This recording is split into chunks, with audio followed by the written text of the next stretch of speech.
Diyos, marhay na hapon mga katiwala, mga kamusika, and welcome sa satuyang programang Buhay Asin Musika. Alright, so makakaiba na tungon yan. Alat lang, bebela ba yun? Okay, so ayan. Alright, so good afternoon once again sa satuyang mga listeners sa satuyang programang Buhay Asin Musika. Of course, this afternoon po, makakaibanan ta ang mga padaba kong. Chat, mga padaba kong. May mga kaibanan po kita kunya ng mga espesyal na bisita, mga katiwala, mga kamusika. Dahil ngunya na pagkahapon, we will be discussing about the digital literacy talaga. I-intensive, 'di ba? Intensive na paggamit kang intensive na pag taonin impormasyon sa satuyang mga katiwala, mga kamusika kung paano gagamitin. And of course, ano ba ang relevance niya sa buhay ta and paano ta ba siya ma-apply sa satuyang mga talento, sa satuyang musika, kumbaga. Alright, so dahil alam taman po na ang social media ngunyan, grabe na ang tabang, 'di ba? Grabe na ang access, grabe na ang for short, all around, 'di ba? Yung ano siya sa sa anong all around, Jor? Kakaloka. Ayan. So, ang social media, ang technology, yaon na po siya sa dako lang parte na siya kang buhay ta digdi sa kinaban. Alright. So, that's why we need to learn more, 'di ba? To, you know, syempre, i-edukar ang satuyang mga Covinesan. And of course, bako lang yan kasi ang mga nagagamit kay social media, kay technology, bako na lang exclusively for the youth, 'di ba? Dahil igwa na kitang mga daw sina lolo and lola, tara na mag-cellphone, 'di ba? Ang mga igin, ang mga bagets, o 'di ba?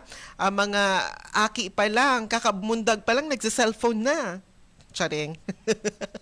Ayan. So, that's why we will be talking about how to properly use the social media, the technology. And of course, kung paano nga ni siya ma-apply sa buhay ta, tamang pag-apply sa buhay ta and tamang paggamit kang and at the same time, dako lang tabang nga ni siya sa pag pagpalaganap, 'di ba, kang musika, kang mga talento, the arts, 'di ba? Kaya ngunyan, let us welcome our guest for this afternoon. Ready na ba kayo? Ready na ba po?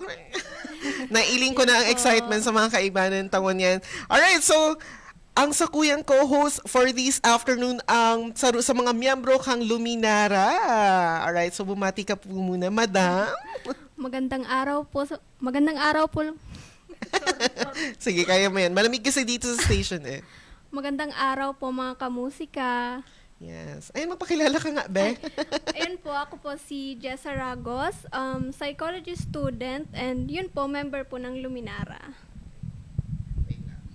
Ayan. Okay, so ayan, ang aking co-host for this afternoon ay si Miss Jessa. Kumusta ka naman po ngayong hapon, madam? Maayos naman po, malamig. hindi ka na sorry, hindi kita nasabihan na malamig dito sa dapat pala nagdala ka ng kape. Charot. ng ng kutsara. Pag nainit baga. Anyway. Ayan, baka may gusto kang batiin, Jessa. Ang ating mga sinag, 'di ba? Ayun po yung mga sinag po namin. Sana po ay nanonood kayo ngayon. Ayan, ang sinag po ang tinatawag namin ang tawag namin sa community ng Luminara. Ayan, dahil of course, through our advocacy, through our methods, through our ways, we can able to illuminate the light, 'di ba, Ate Jessa? Yes po. Hindi naman masyadong masyadong formal ngayon. Mag-relax ka lang. Okay. So, Ate Jessa, kwentuhan mo nga kami. Ano ba ang mga kwentuhan mo nga ang ating mga kamusika at mga katiwala. Ano na ba ang mga kaganapan sa Luminara, sa digital literacy, sa advocacy natin? Ayun po, marami na rin kaming nagawa or na-share sa mga sinag po namin na maaaring makatulong sa mga buhay nila, ma-apply nila sa buhay nila, yung mga dapat, kagaya nga ng sinabi ni Kuya Jerome kanina, yung tamang pag-apply ng technology or, ayun po, ng technology sa mga buhay nila. Okay, ayan. So, anong halimbawa ng mga kaganapan natin, Ate Jessa? Ayun po, ano po kami, podcast, tapos may mga, nagpo-post po kami sa page po namin ng mga informational Materials, materials. ayan. Ayan po. Ayan, yan po mga katiwala, mga kamusika. So, ayan po ang mga kaganapan sa loob ng Luminara. So, you are posting about the digital literacy, of course, the information that you need to know sa mga simple ways lang on how to properly use Technology. technology, the social media. Ayan. So, ayun po, ayun ang mga kaganapan. Actually, kahapon lang, 'di ba? We had a podcast. Of course, I would like to acknowledge the smart speech. The smart speech, ano nga ang sorry, mamaya i-complete ko. Ayan, smart speech. Hello po. Hello po, Ma'am Lalayan, Sir Jaime. Hi Ayan po. po. So, ayan, Smart Speech Learning and Development Center. Ayan, nakabawi na po ako. Good afternoon po sa community ng Smart Speech Learning and Development Center. Ang mga ka-orange nila, ayan, yan ang tawag naman nila sa kanilang community. And of course, ayan din, yan ang mga kaganapan. Yun ang nga. So, at this time, di ba, Ate Jessa, may kasama pa tayo. Yes po. Ayan, ipakilala mo naman ang ating kasama. Another Go. member ng Luminara po. Yes. Hindi po magpakilala. Go. Hi, good afternoon mga kamusika. Ako ulit si Mary Grace Hiron from TV Albay. Ayan. So, dahil si Ate Grace ay bumabalik dito, so, nakasama na namin. Wala ka kasi Absent. Ayan, kasama ulit natin si Ate Grace ngayon, si Kamusika Grace. Dahil, ayan nga, to share about her knowledge, 'di ba, sa digital literacy. And of course, mga katiwalang mga kamusika, ini po, pag-aapagihan ta, padiit-diit, ini mga concerns, diba? Or mga topics about sa kung paano ta magagamit talaga ang social media, diba? Dahil, you know what,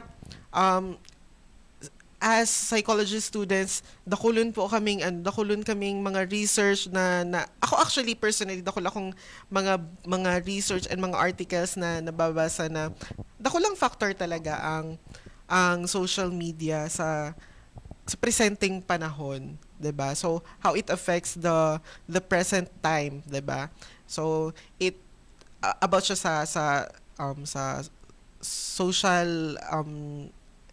social events, sa social status, and at the same time sa mga individuals na kung ano ang nangyayari sa buhay nila. Nakulang factor ang social media, 'di ba, Ate Jessa? Yes.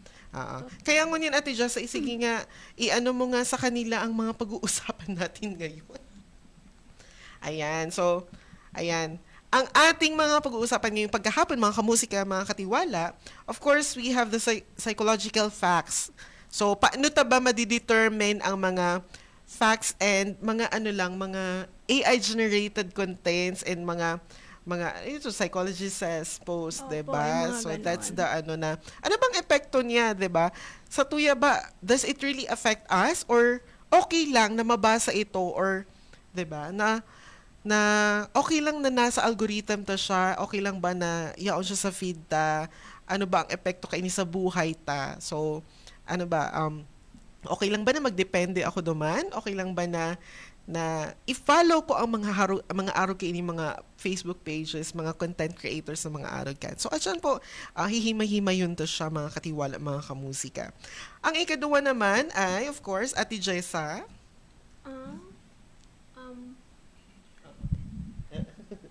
Ayan po, ang pangalawa naman po ay about sa AI-generated content. Kung ano ang kayang gawin ng AI at katulad po ng mga essays, captions, mga ganyan po, yung mga advantages niya. Pero syempre po, may mga disadvantages din po ito na Yes. tatalakayin po natin mamaya. Ayan Yes. po. Alright, so of course AI is very beneficial sa tuya ngunyan, 'di ba? Lalo na Yes sa po. panahon ta dahil Malaking tulong. yes, malaking tulong talaga siya. Pero ano ba ang mga cons niya, kumbaga? Ano ba ang negative sides niya, negative effects niya sa buhay ta? Alright, so at yan po, himay-himay yun tayo mga katiwala, mga kamusika. And of course, yan. Ang ikatulo po ay ang digital divide. So ano po ini digital divide na ini? So we will be discussing syempre ano ba ang estado kang komunidad tangon yan? Does everyone really have the access, 'di ba? Access of information, access of technology, of devices, of parang sa ano nila, parang access of everything sa in terms of technology, 'di ba? And social media. So meron pa bang may mga lugar pa ba na they ano kang mga signal, 'di ba? So how was it? Parang kumusta ano ba ang ano ta kaini ang approach ta kaini, 'di ba? So ayan. Very important po ini lalo na sa mga syempre mga far-flung areas na sa mga schools na nagde-demand din ki parang pagsunod sa modernization, 'di ba? Kasi ang education system ang sa curriculum minsan kailangan na talaga kay technology na advancement, 'di ba? And use of technology. Kaya ano ba kaini ang epekto sa tuya and how do we address this kind of of issues or mga problems, mga trials challenges ta. Okay, didi sa digital world. Okay, next. At sa huli po, isa pa po sa mga mahalagang paksa na tatalakayin po natin ngayon ay ang about po sa remote work. Kung ang paggawa po ng mga trabaho kahit wala sa opisina. Kung ano po ang mga benepisyo nito at syempre po ang mga hamon din. Yun po. Alright, ayan. Magayon na ng boses mo, Begari ka sa sa mga commercials. Bumabawi sa boses. Ayan po, may voice talent na po para sa mga commercials. Sa mga gusto po mag-commercial, magpa-commercial din sa Radyo Veritas. Ay, nag-promote na baka naman. Alright, so ayan po mga katiwala, mga kamusika. So ayan po ang mga pag-uuro ng tango niya na pagkahapon. So, if you want to interact with us, just magduman na lang po kita sa Facebook page kang Radyo Veritas Legazpi. And of course, special shoutout sa mga mga watchers, mga viewers, watchers. Election kasi. Ayan, mga poll watchers, charing. Okay, so mga mga viewers studies afternoon, good afternoon po sa Indoga Boss. Sana po, ayan, so may mga hapot, may mga clarifications, may gustong i-clarify, may mga suggestions, gusto makipag-interact with us, just comment it down sa tuyang Facebook Live. Kaya, ayan po, ngunyan, okay. Okay. Alright, so dahil na-miss na namin ang programang ito, wala na muna tayong pagpapatuloy tayo, mga katiwala, mga kamusika. Alright, so ayan, Ate Jessa, let's talk about the first topic na tig-mention kanina, diba? So, halat, nawawala ang sakuyang kodigo. Ayan, so, ayan, ang psychological facts. So, ayan po, bilang panimula, ano ba talaga ang psychology o psikolohiya? So, Ate Jess, ano nga ba ang psychology or ano ang psikolohiya? Sa madaling salita po, ang psychology ay ang nagbibigay ng malalim na pag-unawa or ito po ang nagbibigay sa atin ng mas malalim na pag-unawa sa ating sarili.